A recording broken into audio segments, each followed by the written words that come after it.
ассалому алайкум дӯстон, хуш омадем ба шабакаи мо. Дӯстон, дар навори гузашта аз 6000 лайк зиёд ҷамъ кардем ва мо миннатдории худро ба шумо мерасонем ва иншааллоҳ пагон навор оиди тарафҳои сахт ва сустии Самандар Муродов ва рақиби ӯ мебарояд. Дар навори имрӯза боша барои шумо тозатарин ва муҳимтарин хабарҳоро аз ҷаҳони ММА омода кардем. Лайкро зер карда 3-4 калима комментария нависен. Мо боша наворро оғоз мекунем.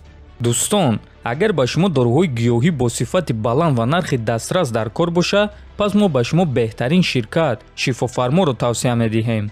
доруҳо барои шахсони хунукзадагӣ, барои қавӣ кардани мардонагӣ, барои хароб ва фарбеҳшавӣ, ришу мӯи сарбарорӣ, равғани сиёҳдона барои ҳамаи дардҳо ва боз бисёр дигар доруҳои гиёҳии босифат. худи ҳозир ба номерҳои дар рӯи экран буда занг зада доруҳои даркории худро дастрас кунед ва ҳатман аз номи канали Паҳлавон гап занед. ҳамин гуна дӯстон, шумо ҳам доруҳои даркории худро ба даст меорен ва ҳам канали моро сахт дастгирӣ мекунед.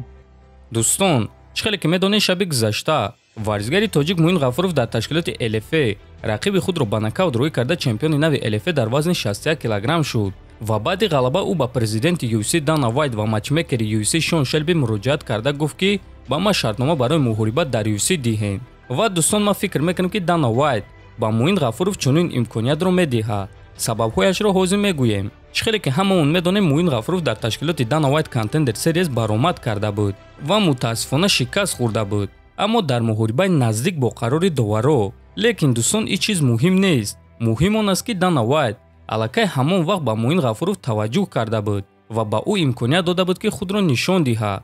барои ҳамин гуфта мешавад ки Муин Ғафуров барои ташкилоти UFC шавқовар аст. дуюм ин ки Муин баъди ҳамон муҳориба ду муҳорибаи дигар гузаронд ва дар ҳар дуяш бо тариқи нокаут ғалаба ба даст овард ва ҳатто чемпион шуд. яъне дӯстон, Муин ҷангвари хеле дурахшон аст ва барои UFC чунин ҷангварҳо шавқоваранд. ва боз дӯстон, як чизи муҳими дигар он аст ки баъди муҳорибаи Нурулло дар ташкилоти Dana White Contender Series, Dana White ва ташкилоти UFC диданд ки мухлисони тоҷик варзигарони тоҷикро чӣ гуна дастгирӣ мекунанд ва ҳатто Dana White гуфт ки мухлисони тоҷик бо дастгирии худ ӯро ба ҳайрат оварданд. аз ҳамин сабаб дӯстон, мо боварӣ дорем ва умедвор мешавем ки дастаи Муин бо UFC маслиҳат карда ин шартномаи деринтизорро соҳиб мешаванд ва мо боварӣ дорем ки акнун Dana White ба Муин Ғафуров таваҷҷӯҳи ҷиддӣ мекунад баъди чунин ғалабаи дурахшон. ҳамчунин дӯстон, чӣ хеле ки аз навори гузашта медонем, дигар варзигари тоҷик чемпиони бебохти Eagle FC дар вазни нимёна Самандар Муродов низ муҳориба барои рохат ба UFC мегузаронад ва агар ки ғалаба ба даст биёрад, пас ӯ низ соҳиби шартнома бо UFC мешавад. бояд қайд кард ки Самандар Муродов муҳорибаи худро дар ташкилоти Road to UFC аллакай рӯзи 23 октябр дар Абу-Даби зидди варзигари бразилии пуртаҷриба Джиан Сикиера мегузаронад ва бояд қайд кард ки Самандар Муродов ин муҳорибаро дар муддати кӯтоҳ қабул кард ва худи Самандар шаби гузашта оиди ин муҳориба фикрҳояшро баён кард. ассалому алайкум ба ҳама бародарони қадрдон. ба мо муҳориба дар муддати кӯтоҳ доданд. иншааллоҳ бо хости худованд мо тайёр мешавем ва ҳозир вазн кам карда истодаем ва ҳамаи ҳуҷҷатҳои лозимаро ҷамъ карда истодаем то ин ки виза гирифта ба ин турнир равем. муроҷиати ма ба ҳама он нафароне ки ба ман навишта истодаанд. бародарони қадрдон, малол нашавед. ҳадди имкон дертар ҷавоб медиҳам. иншааллоҳ ман шуморо хурсанд мекунам. ассалому алайкум, навиштааст Муродов. ва дӯстон, мо ба Самандар Муродов аҳсан мегӯем ки дар муддати кӯтоҳ чунин муҳорибаро қабул карда имконияти худро аз даст додан намехоҳад ва мо ба Самандар барор мехоҳем ва албатта ки ба ғалабаи ӯ боварӣ дорем. дӯстон, пагоҳ иншааллоҳ навори ваъдаdoдаи мо мебарояд. барои ҳамин интизор шавем.